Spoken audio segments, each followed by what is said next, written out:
Welcome to Talk Party Live. We chopping it up, parlaying, catching vibes. D-Max your host, and she's talking about the subjects that people won't even touch on, but she ain't afraid to speak on. Hey, we talking about marriages, relationships, dating, mental health, and them badass preachers' kids. Yo, domestic violence and adoption, and does the LGBTQ have heaven as an option? Woo. Right here on Talk Party Live with your host D-Mac.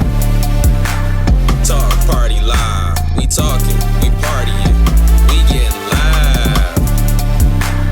Talk Party Live. Welcome back to another episode of Talk Party Live, where we talk. Well, we got young people with us today, so we ain't doing too much partying, but we're gonna get live today. We're gonna talk about some important issues that are important to our young people. Like, we want to know what's on their minds, like what matters to them, because as adults sometimes it seems like we're far removed from their age in terms of numbers, but we were once kids though.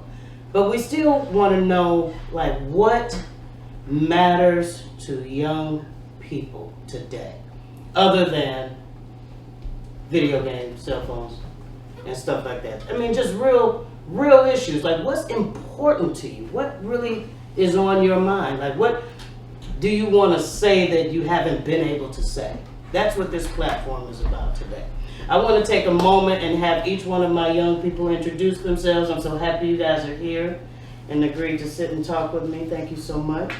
We're going to start with little Leonard over here. Just give me your name, age, what grade you're in, and what's your hobbies, what you enjoy, what you like, your sports.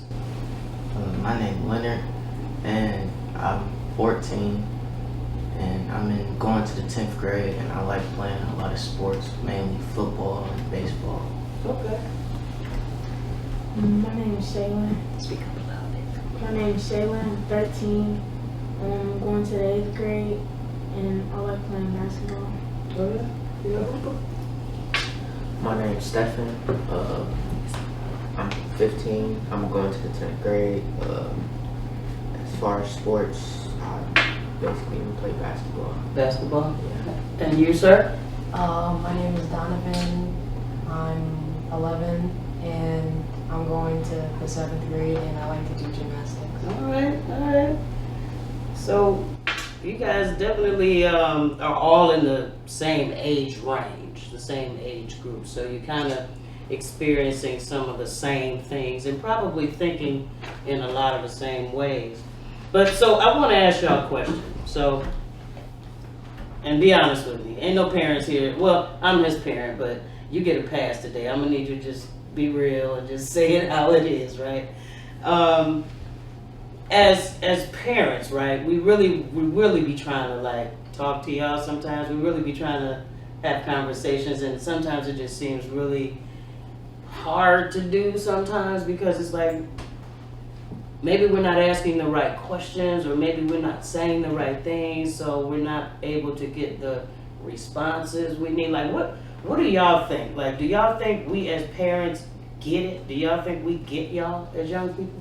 To a certain extent. To a certain extent?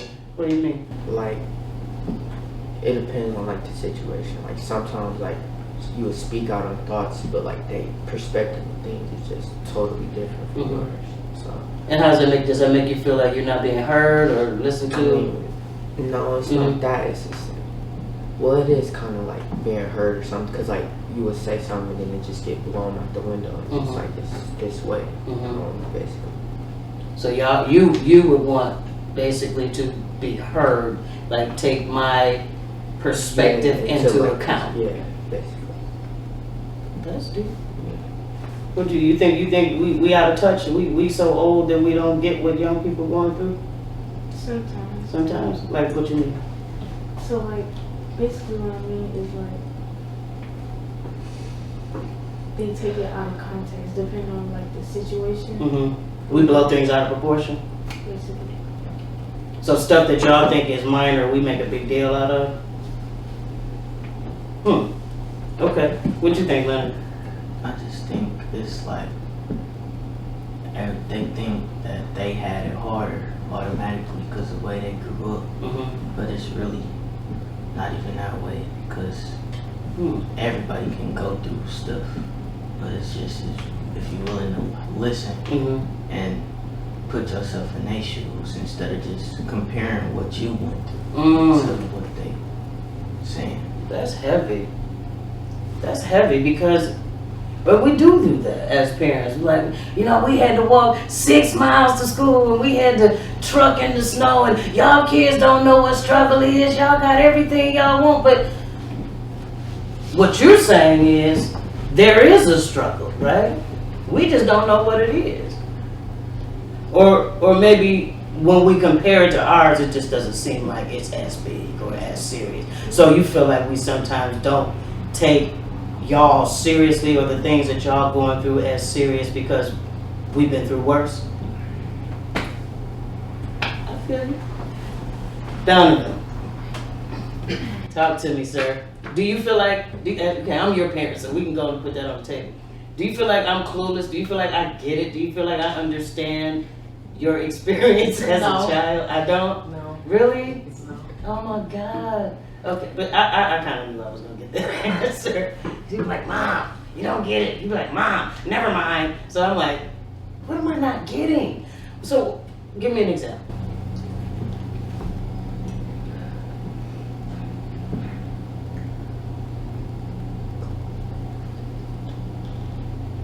There's so many you can't think of one. Yeah. Well, but that's the point of this, though, right? Because, like, how often do we sit down and have this conversation? Like, what am I not doing right? Like, what don't I get? I don't really ask you that, not really. But I think it's an important question to start asking our kids, like, because there sometimes can be like a breakdown in communication, right, with y'all parents, with you and me, and it's like, I'm saying one thing, you might be hearing another, or you're saying something and I'm not hearing you, and we just not getting each other, and it's just crazy. So those are some very good answers. I'm still waiting on yours. I don't know if you feel like you're gonna get in trouble now. You told you got a pass. You can tell me, bro. So we're all, I won't say I'm young, but you all are young, Black, and in America, right? And there is an experience that's happening across this country with Black people in general in America, where we're either being profiled or we're being assaulted by the police, or Karens and Toms are blowing things out of proportion and using their race as an advantage in certain situations, right? Like, so have y'all seen some of those videos where the Karens and the Toms are tripping and, like, what y'all think of that? What do you think of I that? think it's kind of funny. You think it's funny? Yeah. What's funny about it? It's like, just because they don't like people like us, Mm-hmm. they think it's cool to go up to random people when they have done literally nothing Mm-hmm. to that person Mm-hmm. and say rude and mean stuff to them, Mhm. I guess. And sometimes it's, So it's not funny what they do, it's funny how they're acting? yeah. Okay. Okay. You ever had an experience like that, or seen one of those videos on Facebook or Instagram or TikTok? Personally, not an experience, Mhm. but yeah, I have seen videos like that. Yeah. What do you say to yourself when you see those types of videos? I mean, at times it's like when you think deeper into it, it's like, yeah, that's messed up. Mm-hmm. But how it's acted out, like most videos, like they do it just for fun, Mhm. whatever, or stuff like that. It's kind of staged almost. Oh, okay. So I mean, I see what he's saying about it's funny sometimes, Okay. but you know, thinking into like the deeper meaning of it, they making these videos because it's like showing how stuff really is. But Mm-hmm. yeah, yeah, that's how it is to be honest. So, like, if you found yourself in one of those situations, let's say y'all were at a pool party, right? Y'all are at this apartment complex at a pool party. Y'all the only Black kids there, right? But y'all were invited by, because all of you, I know you, but all of you are multicultural. You have friends from all races, right? Yeah. And so you're not racist, we're not racist, none of that. You have friends that are white and of other cultures, right? Yeah. So let's say you're invited to your white friend's apartment complex and you guys are at the swimming pool, right? And this lady comes out who's like, oh, you don't belong here. Why are you not supposed to be here? And you know, doing the things that they do. Like, how would y'all handle it? Like, I just really want to know. I mean, me being the age I am, I do have something to say so, and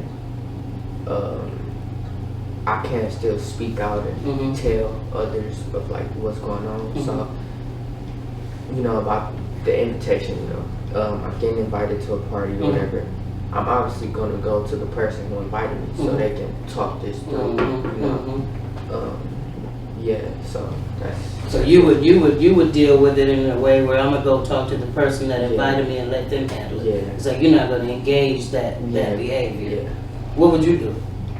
I feel like going to like a parent or adult that's like there Mhm. or like supervising us is like the best option because like most of the time when someone's been racially profiled, the cops can get involved Mm-hmm. and everybody already know how that goes down Yeah. and stuff. So I feel like basically like parents should handle it and stuff. Okay, so you would go to the person that invited you. You would go to another adult and handle the adult, or let the adult handle that situation. Like, how would you handle it? Donovan would probably laugh.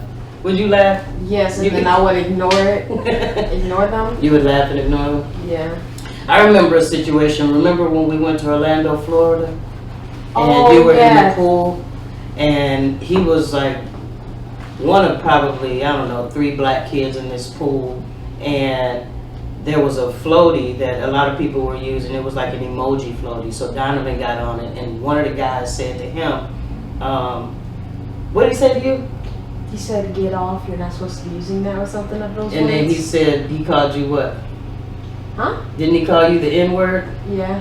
So I was in the room. The room that I was in, I could see the pool area. So I see my son coming back to the room, his head hanging low, and he just mopey. And I'm like, you done already? He was like, yeah. I'm like, what's wrong? Nothing. He didn't even want to tell me, right? And I'm just like, no, what's wrong? You were just happy when I left. Now you look like you're about to cry. What happened? So he told me what happened. So me, mama bear, I'm like, who? Show me who. So he's like, no, mom, no. But I wasn't even going confrontational. I really just wanted to know. And I wanted to just say something like, hey, this is a kid, bro. So there was an experience. And the way you handled it probably, and the way you all are saying to handle it is probably the most appropriate way. And not to actually engage that person, but actually go to an adult and to let the adult handle that situation. Now you about the size of an adult. So how would you have handled it? Like, what would you do? I would probably try to ignore it to Mhm. a certain extent, but if I can't, I'd just probably leave. Leave? Give her what she want? Yeah, probably. Yeah. Just to keep from having more conflict? I feel it. All right, so we're gonna switch lanes a little bit. How did you feel about the George Floyd murder? I know y'all all old enough to watch the news. You had to hear about it. It's all over everything. It was on TikTok. I'm sure that's where y'all spend some time, right? Ain't that where the kids be, TikTok and the gram? Donovan told me Facebook was an old people's app. Is it? Yes. All right. Yes. Now, why is that? I don't understand. You do the same thing on Facebook that you do on Instagram, TikTok, and all that. I don't know. That's for old people. You don't know one kid on I don't know Facebook? one kid on Facebook. So it's TikTok, Instagram, Snapchat. Snapchat. Do people still use Snapchat? Yeah. Oh, okay. So how'd y'all feel about that when y'all saw that video? Like, when you saw this police officer kneeling on this man, race set aside, So what did y'all think when y'all saw that? everybody knows, so a lot of that cops killing blacks and stuff Mhm. like that going around. So when that incident came up, I mean, it's just like, it's so like used to it, and to where it's just like, dang, like another African American dead. Mm-hmm. So the way it only like impacted me to where like I started opening my eyes more about those certain situations is where they had like a like a little funeral thing type thing where basically everybody in the church or whatever place they was in had sat there for the however long he had his knee on his neck. Mhm. Yeah, and it was just like, that's a long time. Yeah. So that's a very, then when we watched the video, others telling him to get off of the police officers and they can't even do nothing. Mhm. I mean, they police officers, Mhm. yeah. So How did it make you view police officers? Did it make you? Like Yeah. it made me not like most of them, but I Mhm. know there's still some good police officers out there Mhm. that don't do that kind of stuff. But Does it like, make you afraid of police officers? most of them? Really? How do you? What makes you say most of them? Because most of them are good police officers Mhm. and they're nice and Mhm. they do their job. And then there's those types who are racist and want to, what word can I use for it? Racially profile them Mhm. because they're black. Mm-hmm. as far as police officers, I'm not saying like being scared of them, but Mhm. when you're around them, it's like you want to be more mindful of what you're doing and stuff like that. Absolutely. Yeah. Absolutely. How would you? So you guys are a little bit older. You 14 and 15. So y'all maybe a year or two from driving, right? Yeah. And so there's this whole phenomenon called driving while black, right? And so I mean, if you look at statistics, and I'm not going to quote them because I don't want to misquote them, but there's a greater number of young black males being pulled over than any other race, gender, or anything else. And so if you were ever pulled over, have your parents had to talk with you about how you would conduct yourself if you were encountered by the police? Even as a young black girl, though. I mean, you got Sandra Bland. She was pulled over for, what was it, a busted tail light or a tail light or something, and somehow or another ended up dead. So I don't want to just make it about the young black men because it happens to our young black women as well. So in your conversations with your parents, like, how would you handle being pulled over by the police, or how would you handle being approached by the police? Be respectful. Maybe don't be disrespectful because that gives them another reason to do give them a reason to do whatever they wanted, I Mhm. guess. So just be respectful, do whatever they ask. Comply. Yeah. And then, yeah, that's pretty much it. What would you do? How would you handle it? Let's say you driving and the police pull you over and they being just rude and just, whatever. Oh, well, like, I know you're supposed to be, like, respectful and stuff, Mhm. but the main thing is, like, to not reach for anything Mm-hmm. and keep your hand on the dashboard. Mhm. Because, like, most of the time, black people are killed because they think, like, They're They're reaching reaching for for something. something. yeah, and so you have to keep your hands in a certain spot, because even if you, like, move a little bit, that gives them a reason to pull out their gun or something. Mm-hmm. Mm-hmm. What about you guys? Let's say y'all in the car together, right? Y'all rolling. Y'all riding up 7 Mile. Banging the sounds, chilling, right? Y'all ain't doing nothing wrong, no guns, no drugs, or nothing in the car. But because y'all two black brothers in a nice whip, because y'all parents got that guap, so y'all gonna have a nice whip. I'm just talking. But, and you just get profiled. Just because, and so they want to pull you over and like, you got any drugs or guns in the car? Step out of the vehicle. Blah, blah, blah, blah. Scenario. Blah. What would you do? Probably just listen, Mhm. but it's past listening. You just gotta hope nothing happen, I guess, Mm-hmm. because it's not in your hands. It's just the way the police officer will gonna react. Mm-hmm. What would you do? So ain't none of y'all. So y'all telling me ain't nobody at this table got a hot head. Nobody got a hot temper. No. Everybody just respects authority and just does everything the authority say do. Give me some. I appreciate that. I respect that. We done raised some good kids. So what would you do? Yeah, it's just keep listening. I mean, don't just do Listening anything to right black and shit. Okay, so I want to go around the table before we end this segment and get on to the other segment.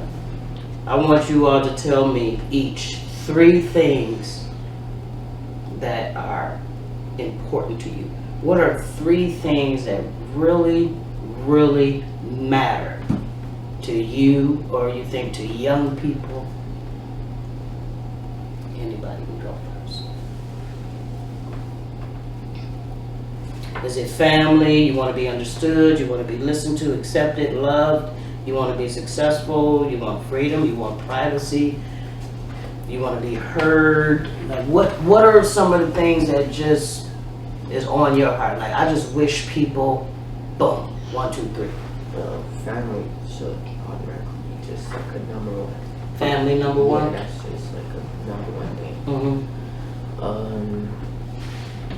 Anything else, like as far as school and succeeding or whatever, it's important. Like, I know it's important, but you know, me being a teenager, it's like, oh, it's boring or whatever. It's not at the top of your list. Yeah, obviously, when I get older, I will understand that. Like, Yeah. school is important. Like, it was important and stuff like that. Okay. But that's another one that,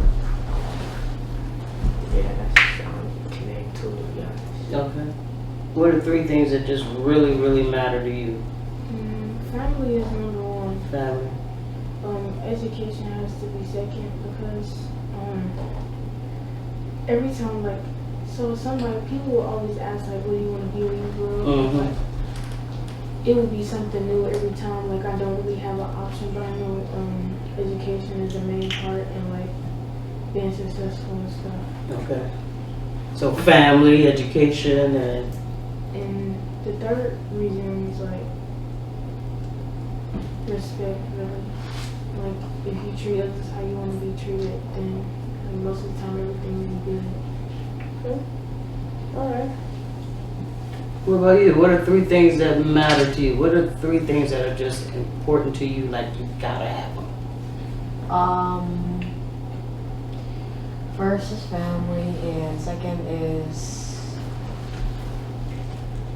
education, because Coming from a straight A student. Give me some. Alright. And the last one is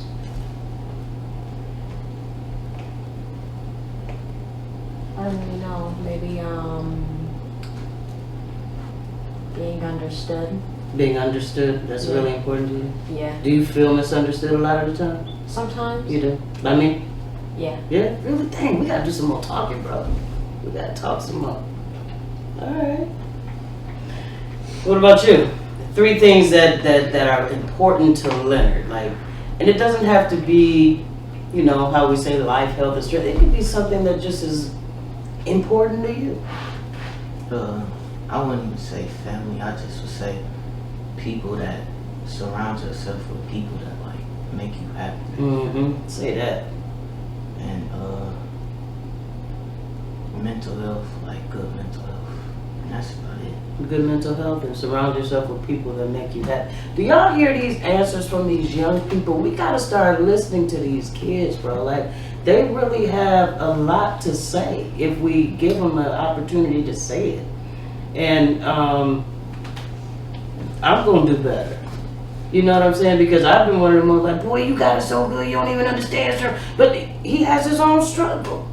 I'm like, boy, if you'd have said that to my mama, your whole head would have been off. You know what I'm saying? But I don't know. It's different, I guess. We gotta hear them, and we gotta respond accordingly.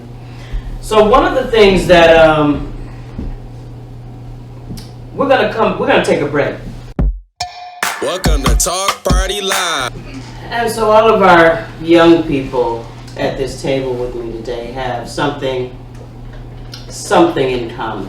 Either they are adopted or they are the sibling of adopted siblings.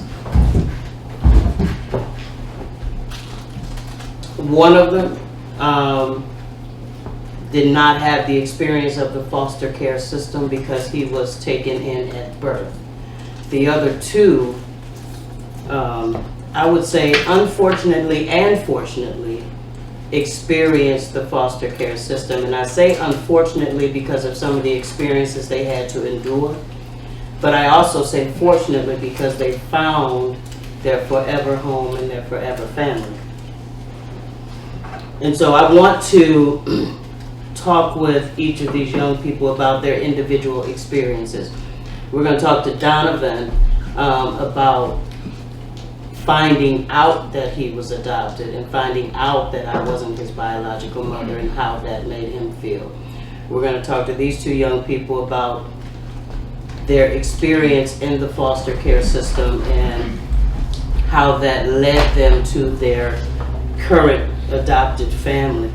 I don't even want to say adopted family, I just want to say their current family.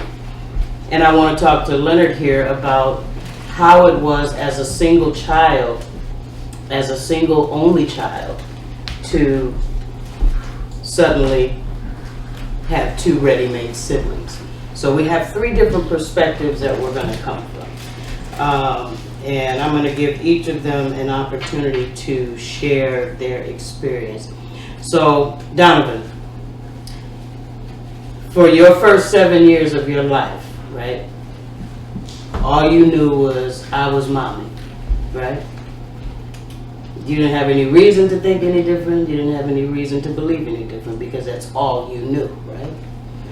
And so when there came an opportunity for us to have that conversation, I can recall that initially it was somewhat shocking to you and somewhat, it took you a little bit of time to process that. Can you talk to us a little bit about, like, what was that like for me and you to have that conversation and for you to find out this mommy person that you've known all your life is not the person that carried and gave birth to you? How did that make you feel? I was shocked, I guess. Like you said, it took a long time to process it, I guess.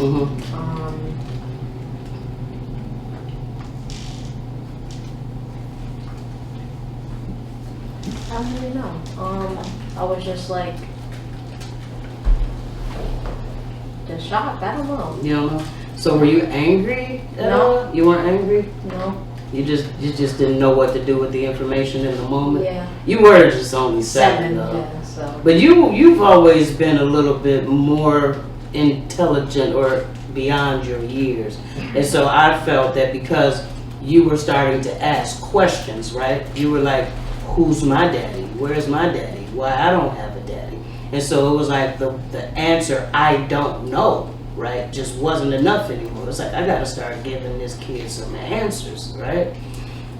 But in order to answer the who's my daddy question, that required the truth to hit the table. Not that I was lying to you, because the truth of the matter is I am mommy. I didn't have to carry you for 9 months or push you out. I was there when you came out. I watched you come out. I cut your umbilical cord. I named you. And in that very moment, I became mommy. So it wasn't that I was deceptive. It was just that you were too young to fully understand everything.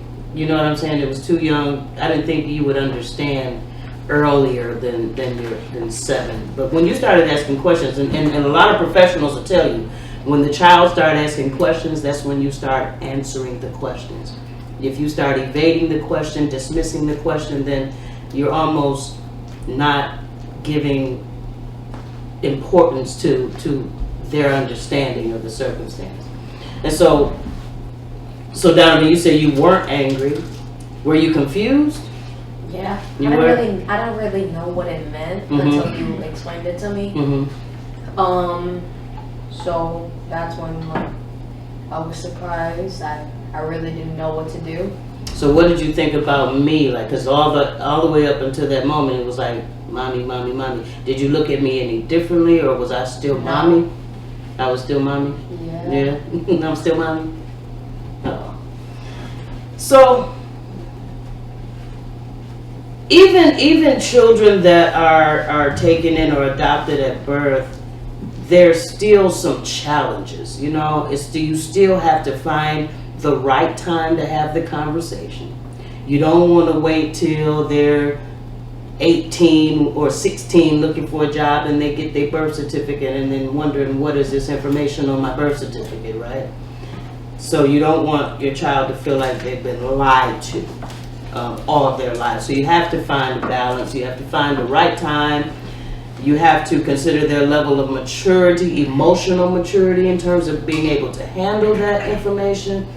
And I will say Donovan, he did very well. I remember, and I'm going to share this and then we're going to come talk with the two of you. When I told him, he was like, can I go play my game now? And I'm like, sure.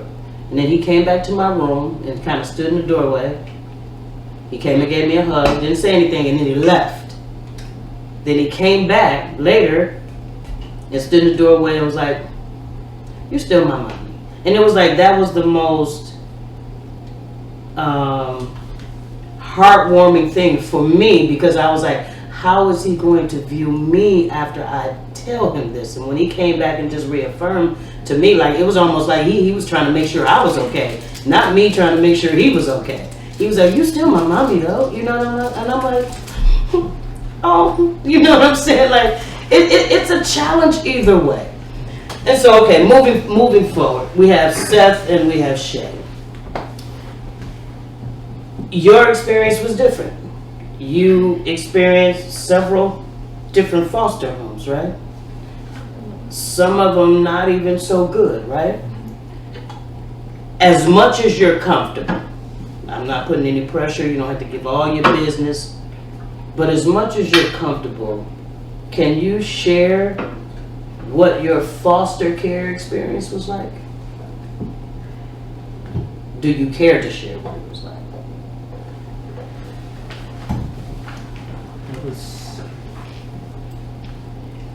It was different because like Let me pause. How old were y'all when y'all went to foster care? I was like 4. You were 4? She 2 years younger. 2 years, So 2 years old? Wow. 3.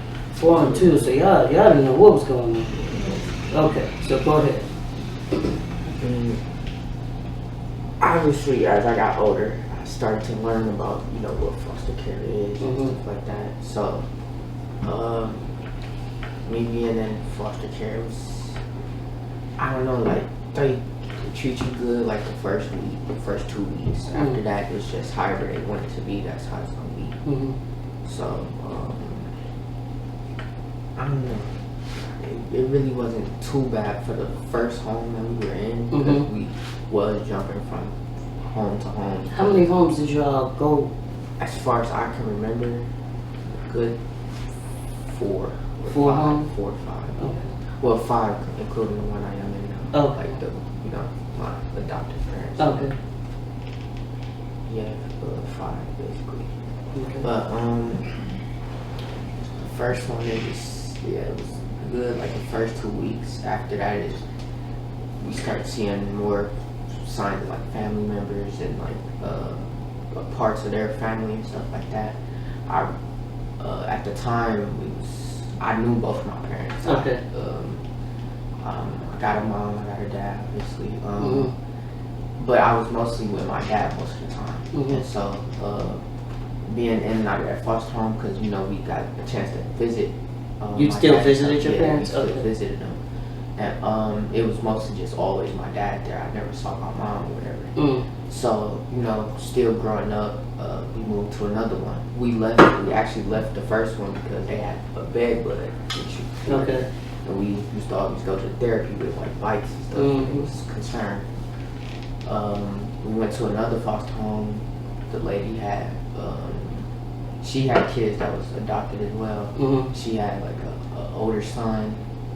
She had 2 older sons and a daughter. And the daughter was like the only one that was like a birth child or whatever. Mhm. And we used to get like abused, not by the parents, Mhm. but she had like an autistic, like one of her sons was autistic. and Okay. He was just like, he had like a retarded strength basically. Mhm. I don't know how to say it, but he was just strong. And so the mom was like the only one that can like manhunt him for Mhm. real, because he was just big. Mhm. So he used to hit us. We used to have like knots and stuff on our heads. We used to just be beat up and stuff. And at that point, it was like police had to get involved with situations like that. And she didn't want her son to go to jail because it was like, I can handle him or whatever. She like, she didn't want him in and out of prison or whatever because he, just can't control himself. Right. So we left out of that one. And again, I am still learning or whatever and understanding more about what's going on around me. And at this third one, I realized that my mom had lost her rights. That's why I only was able to see my dad and stuff like that. So why did your mom lose her rights? With that situation, at the time that when we first went into a foster home, we was in a bad environment, like drugs, weed, sex, parties, all of that. And so I remember this one night, like the night we left, we was asleep. It's like a whole bunch of kids in a one room. We all just laying on mattresses across the floor or whatever. I woke up and because it was just a lot of noise because they was having a party. I went out with stripper poles everywhere, everybody just dancing or whatever. And like a good 7 minutes later, police came knocking on the door. I guess the neighbors had called or whatever. And all the kids that was in the room got taken out. We all just separated. And it was me. I got an older sister that I still talk to. So it was me, my older sister, and Shay. Okay. And that's when we first went to a foster home. Back to the first one, when it was us three, I'm guessing close to our date where we left, my sister had left before us. So basically me and Shay has been together our entire life. Was your sister adopted? No. No. No. How old is she now? She is 18. She lives with her Yeah, she- biological mom? Y'all's mom? No, Oh. she got different. She mom. got Oh, y'all had the same Yeah, father. so we had me Okay. and her had the same I got mother it. and father, but she had a different dad. Okay. I mean a different mom. And so her mom, since her mom didn't lose her rights, she got to get out early and go live with her actual mom. But since we was only with our dad, we didn't have nobody else to, go I to feel it. besides I feel him. it. So, How was that for you? Tell me about your experience. I don't really remember You were like too. a lot. Yeah. I was young. I started to remember like when I turned like 5 or around 6. And I remember we was in this one home and it had like about 12 kids in it also. And they had like, since it was a lot of kids, they had separate rooms. It was like a boys and girls room. They had their own room. Well, he was separated in the other room. Okay. And I was in another room. They used to do like stupid stuff basically. The kids or the adults? The kids, like they was like 16 and 15. it is like our Like they age was now. older. And like as far as I can remember, they just used to do stupid stuff. I remember when you could see that scar on Steph's head. The older kid smashed him into a glass table, and that's how he got that scar. That's one of the main things I can remember. Were they ever abusive towards you? Kind of. Yeah. But yeah, that's what I can remember for the first one. I remember like the bed bug incident. But that's the only thing I can remember from that, like certain parts of it. But we was my mom, like, we don't really know why she lost her rights because it was Okay. like a whole bunch of stories. My dad never told the truth Okay. ever. So like you couldn't really know who to believe because like it was different stories that they would say like my mom is lying or my dad is lying, so you could never really know. And it was different type of stuff that was going on. And yeah, basically we was with our dad. So we was in the foster home before, and then our dad, he like did the classes and stuff to get us back, and then we were back for like a good 2 or 3 years. No, it was like about 2 years. And yeah, like around like the end of 2016, that's when like everything started happening and stuff. Okay. And Yeah, we just got into this one. So what year, how old were y'all when y'all moved in with Leonard and his parents? I was 9, 22. 9. I was So you have been in the foster care system for 7 years. Kinda. And you were how old? I was 11. 11. Wow. But the thing about, the age difference, it's like, the more I started to know, it's just like, I went in at the age of 4, so it was actually kind of sad because I understood that Shay, her going in at a young age, never got to really like experience like life with her actual parents. I mean, obviously she do now because with that little 2-3 time period with my dad, we actually got to see more family, whatever like that. Like I was seeing family that I never know I had, to be honest. I found out my grandma died on my mom's side when I got out. One of my uncles, he died when he was a baby when I got out. It was a lot, to be honest. So did you guys ever feel? I'm coming to you. I'm coming to you for that perspective. Did you ever feel once you found out about your circumstances and once you grew up and understood what was going on and you got older, did y'all ever feel like your biological parents didn't want you? I mean, it wasn't It's about. not that, like, they didn't, like, want us. It's, like, the fact that they couldn't, Do anything for you? yeah, like, they was, Like with the stuff that we went through, it's nothing they could like actually say or do to make us like change our mind. Cause going in back to a new home, it was just like, man, it's gonna be the same. Cause I can say me and Shay were domestic violence survivors. Okay. So, or domestic abuse survivors. So, going into a new home, it was just like, man, You had your guard up. yeah, it's like Like the same thing gonna happen. So going in, I was always just quiet. I could try to cause no trouble. It was just whatever happened. I thought it was just gonna be forever. Did y'all Same ever cycle. think you would find a forever home, a forever family? No, You never I was- thought, like after so many years and so many homes, how could you? I mean, I have? always wished I could just go back to my dad or whatever. But at the time, it was just like, Not possible. yeah. I want y'all to listen to something real quick. Real quick. It's like 1 minute. Real quick. What is adoption? Some families just can't live together, so it's necessary to find another family who will love and take care of the children. Becoming part of a new family is called adoption. Here are some reasons why families can't live together. Some people are just too young to be parents. They have no experience to raise a child. Some parents want to keep their babies, but their families don't support them. Some moms have a baby, but there's no dad to help her, and she feels like she can't raise the baby because it's really hard to do it all by yourself. Sometimes a social worker or judge decides it would be best for a child to be adopted because some parents may have a serious problem with drugs or alcohol, not been kind to, or even physically hurt their child and need some parent training. Some may have gotten scared and moved away, leaving the baby all alone. Some parents are unable to provide food, clothing, and even a safe place to live. Some parents may have died.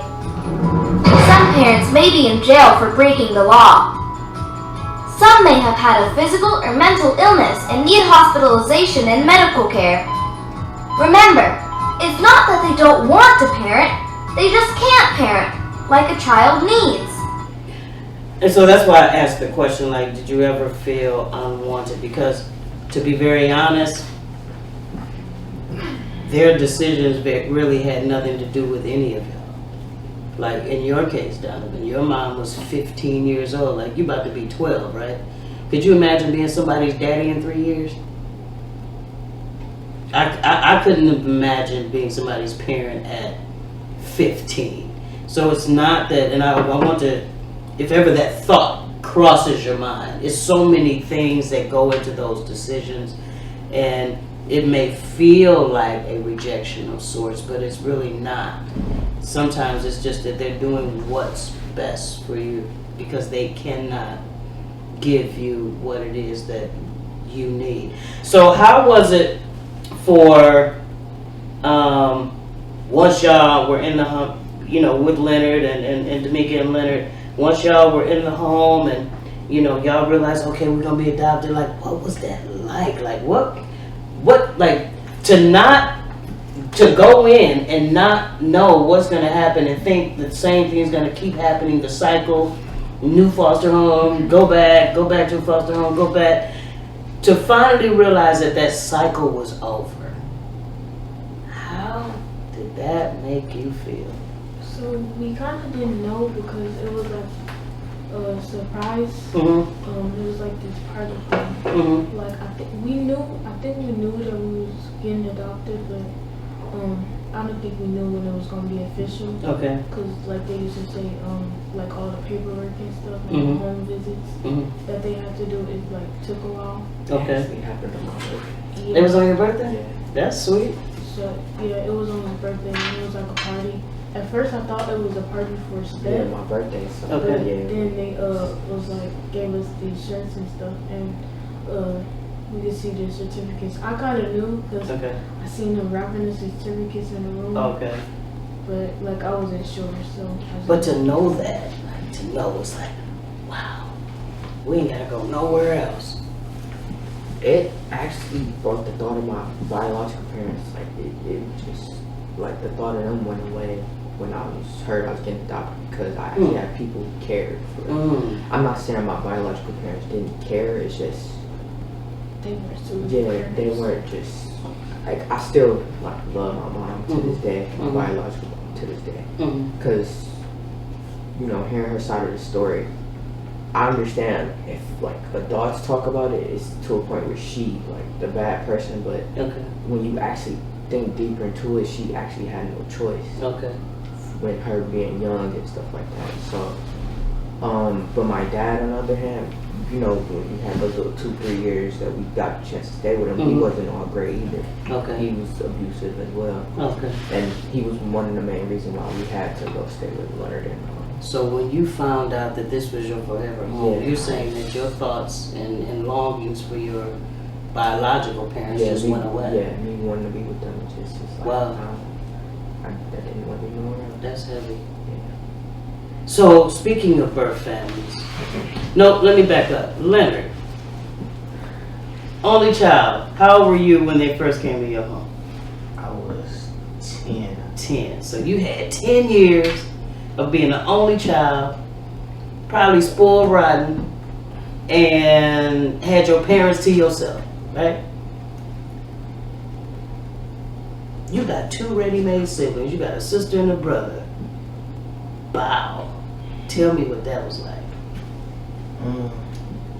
It really wasn't hard Mhm. because I was bored. You were 'Cause, bored? like, You wanted siblings? Yeah. Okay. But I didn't really, well, I wouldn't say I didn't want him because when she came, we just didn't care. But I just wanted a brother. Oh, okay.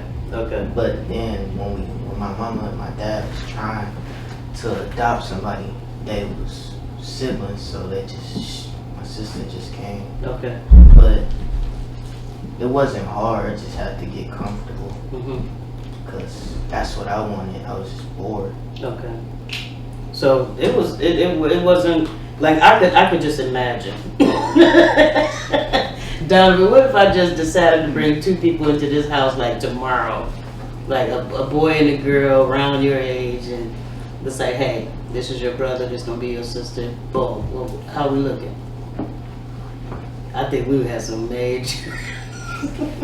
Would you be receptive to that? I mean, because you always say you want a brother or sister, but then, like, would you be willing to share? Would you be willing to take some cutbacks so I can do for others? Because didn't you have to, when you have an only child, right? You can just about get everything you want, right? When now I gotta divide that up by 3 people, did you ever feel like you were slighted or anything like that? Like, well, dang, I can't even get the stuff that I mean, before they came, I really had everything I wanted. Mm-hmm. Like now, like I'm growing and I need clothes and stuff, but you can't get it as fast because there's 2 other people. Mm-hmm. And all of that. It's just That's just the reality of it. But it does, you're not mad about it though. Yeah, I feel it.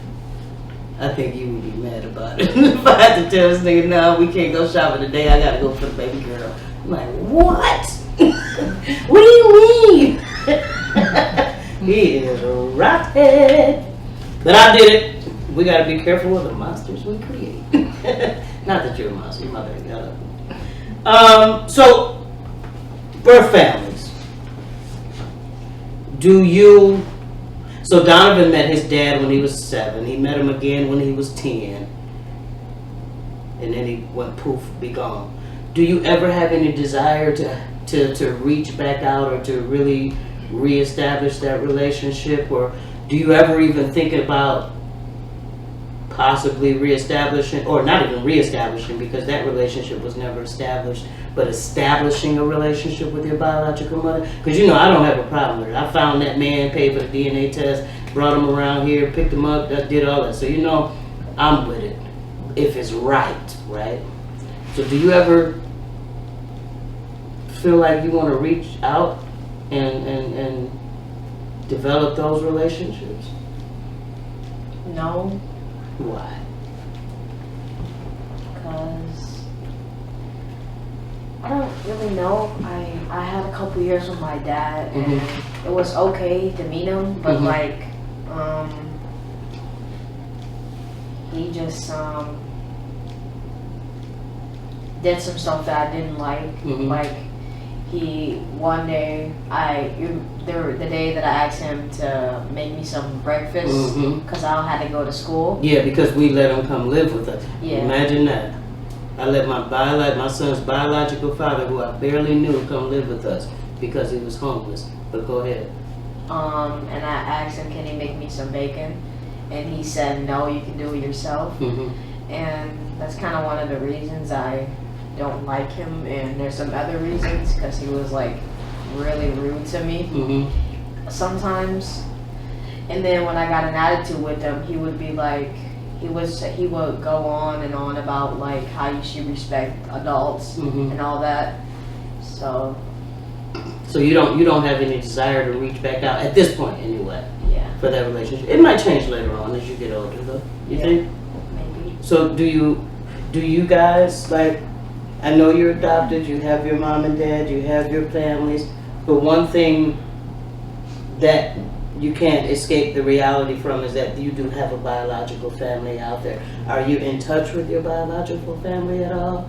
You're not allowed to be. You're not allowed to be? By whom? The courts? Yeah. Okay. 9 to 18. So this was a closed adoption? Like, meaning... Like, we had a choice. So, Okay. if we wanted to stay in foster care, I think at some point we would probably have to just go to a new one. Okay. I don't know if they'll let us stay if we're not getting adopted. So if you were allowed, Yeah, if we was allowed. if you were allowed, would you want to reach out and have those relationships? Tell my mom. Just your mom only, not your dad? Because you have memories about him? Yeah, He wasn't not a nice guy? Yeah.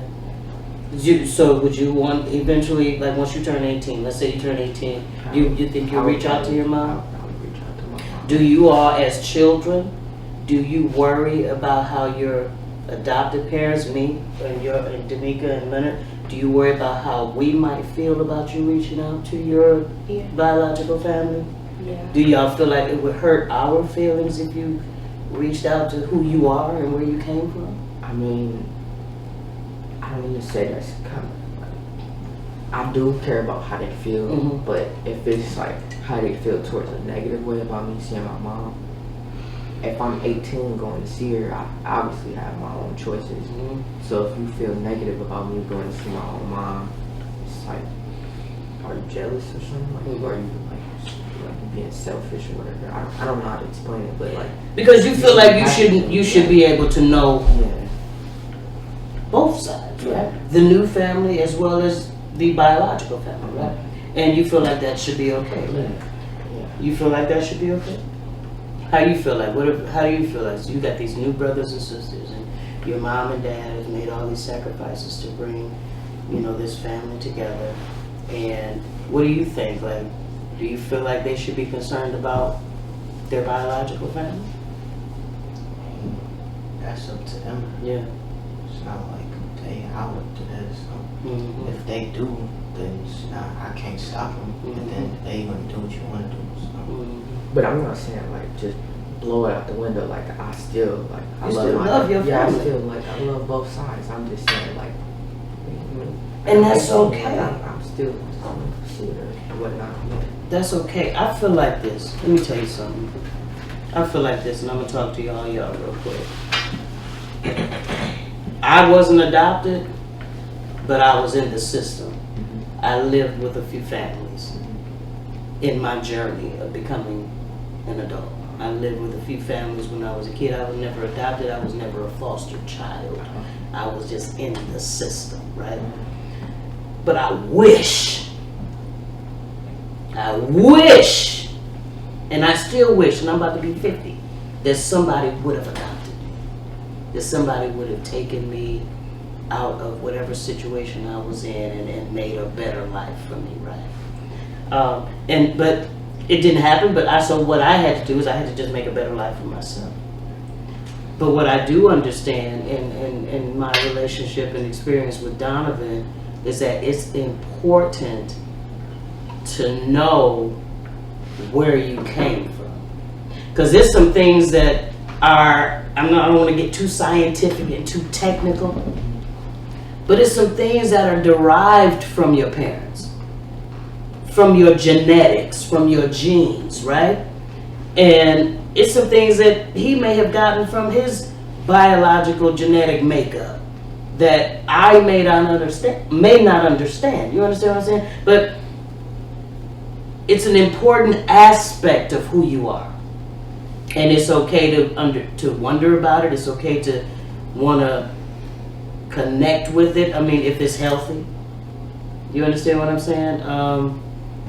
And I really applaud you all's maturity, because a lot of kids, and I'm not gonna say that you all are without issues, because we all have issues, but I mean they're probably even more compounded with your set of circumstances. But I applaud your ability to even process and try to process on your own intellectual level what's going on in your lives and what you've experienced and what you want, and you know what I'm saying, and it's a good thing.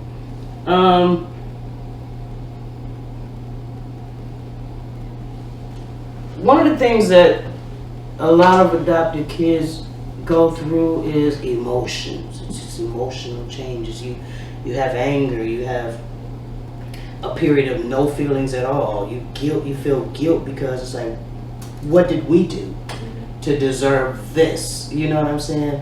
Even if you're in a good home, right?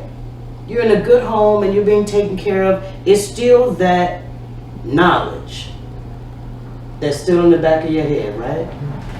And you still have to address it and deal with it, right? Sometimes it can bring about confusion. Sometimes it can bring about sadness. Sometimes it can bring about grief, because now you gotta, now that you know, like in your case, when you found out, it's like, I remember you told me, when I told him I found his dad, he was like, all this time I didn't think I had a dad, now I have one. But then when it didn't work out, it was like, boom, now I gotta deal with not having one again. That's called grief. I gotta let go of that concept, at least for the season. And so it's an emotional process, and I'm glad that you all are able to talk and able to verbalize your thoughts and your feelings concerning it. I want to share some names of people who have been adopted that have become very successful people. You know, a lot of people, when they hear the word adoption, they think, troubled child, or they think, they ain't gonna be nothing, they gonna have struggles all through their life. Let me share some names with y'all. Let me tell y'all how not alone y'all are, right? You know Wendy's, 2 for 4, 4 for 4? The founder, owner of Wendy's was adopted. Right? Y'all ever heard of Marilyn Monroe? Yes. With the little blonde hair and the little white dress and the wind and all that? Yeah. She was adopted. You do gymnastics, right? Yeah. one of the top gymnasts in the United States, across the country, Simone Biles, was adopted. Y'all heard of Keisha Cole? Yes. Keisha Cole? You ain't never heard of Keisha Cole? I'm gonna need you to Google Keisha Cole. You might not be, you ain't got in love yet, so she sing a lot of love songs and ballads, so you might not be listening to her just yet, but you give yourself a couple more years. You say you're 14, 15, 16, a couple more years, you might be hearing some Keisha Cole. I know y'all know who Jamie Foxx is. Yes. Adopted, right? Anybody know who Faith Hill is? Y'all know who Biggie Smalls was? Faith Hill was adopted. Oh wait, that's Faith Evans. Am I talking about the right person? Okay, well somebody named Faith Hill was adopted. I think she's a country singer. Yeah, okay, she's blind. Y'all heard of Run DMC? Okay, one of their members, Dwayne McDaniels, he was adopted. You heard of Colin Kaepernick? I know you have. You play football. I know you have. He's a football quarterback, that the one that they banished because he stood up for Black Lives Matter and they got rid of him and all that stuff. Colin Kaepernick. You heard of him? Adopted, right? So, Steve Jobs, y'all know who he is? Yes. Yeah, adopted. These some powerful, rich, successful people. So what I want all y'all to know, even you, I mean, because one thing about you, you have a perspective that is beyond your years. At 14, half the answers you've given today, I was not expecting from a 14-year-old, but your level of insight and compassion and understanding is just beyond your years. But just know you among great company. Being adopted is not a negative, it's nothing negative. It doesn't have a negative connotation to it. And there's so many reasons, as we heard in the beginning of that video, there's so many different reasons why the children find themselves in situations, and it really has nothing to do with them. So don't ever feel like it's your fault. Don't ever feel like you weren't wanted. Don't ever feel like your history or your set of circumstances is going to determine who you're going to become. Right? You guys are fortunate enough to have found forever homes. Listen to these numbers. 1.5 million kids are adopted per year in the United States. 7 million people in the United States to date are adopted. 7 million. So it's not anything to ever be ashamed of. I don't care if anybody ever tries to throw it in your face as a negative thing. What you do in response is you tell them, oh, but I'm special. They chose me. You understand what I'm saying? It's one thing to be chosen. It's another thing to not have a choice. But you can still love them the same.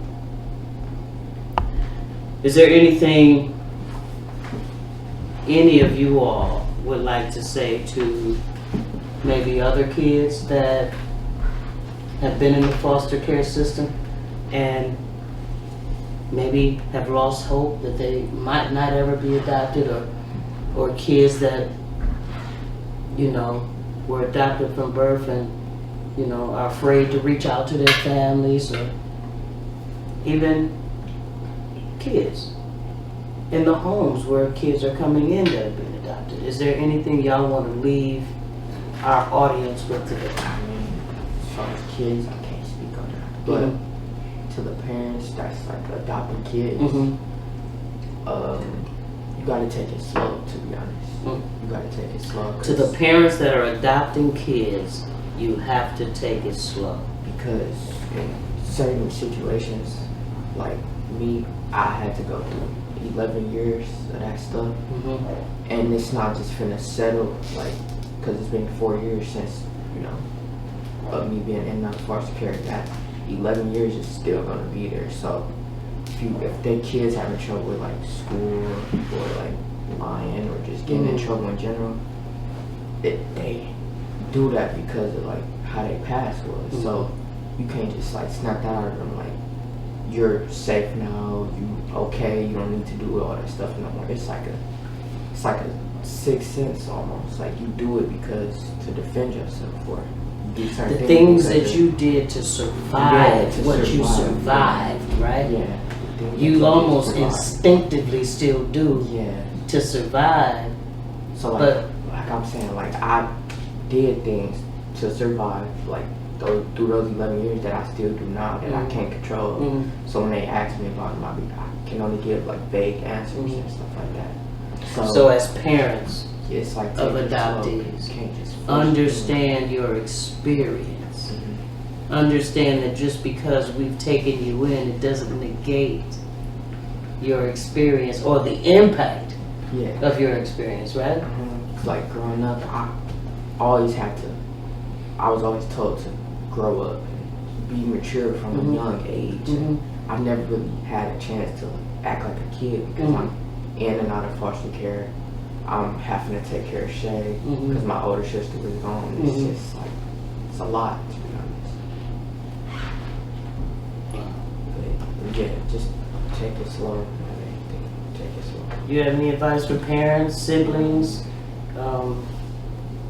other kids that are in your situation? It's mainly for like the parents that's Mhm. like going to like, maybe like going to adopt a kid or like then the foster care and thinking about adopting a kid. I say like don't get their hopes up if like you're not actually gonna fall through with it or something. Don't get the kids' hope up. Yeah, See, because sometimes like you feel like, yeah, we're gonna be one big happy family. and then they send you back. Yeah. Like, Mm. and then that's just like make everything fall down for the kid, because then they think that everybody that's after them, like after those parents that did that, They ain't gonna trust nobody. they're gonna have trust issues for life.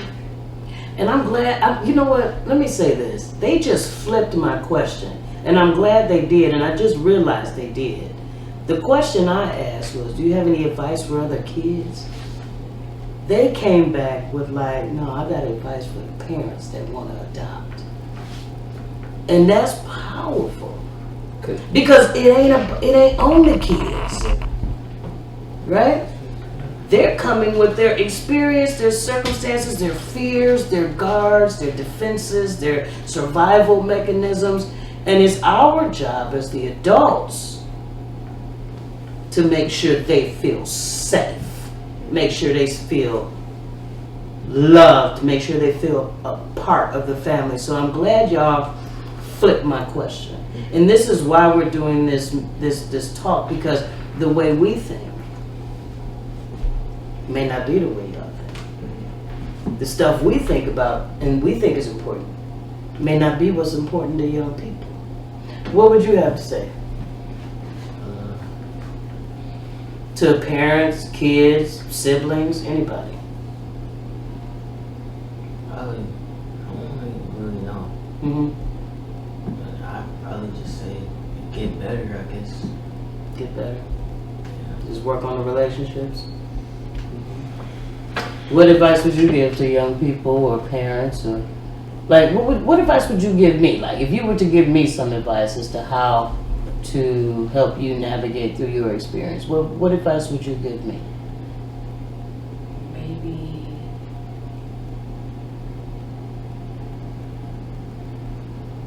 or can I just say in general? Mm-hmm. Like maybe make sure you know that that person loves you and they're gonna take care of you Mm-hmm. if you're gonna stay there. Mhm. And that, like she said, just don't get their hopes up, you know, Mm-hmm. just in case, like the next day they're gonna make you go back. Mm-hmm. So at least let them know that you love them and that if you could, you would take care of them Mm-hmm. or something like that. Mm-hmm. So yeah. Okay. Well, it has been a pleasure. And I really was not, to be very honest, sometimes talking with my child can feel like pulling teeth. And so sometimes I wonder if talking to other kids would be like pulling teeth as well. But I appreciate the fact that you all were very open, honest, articulate, and just unafraid to share your experiences. And I think we as adults can really learn a lot from you all. So I appreciate your time. I appreciate your heart. And I thank you so much for joining us on Talk Party Live. All right.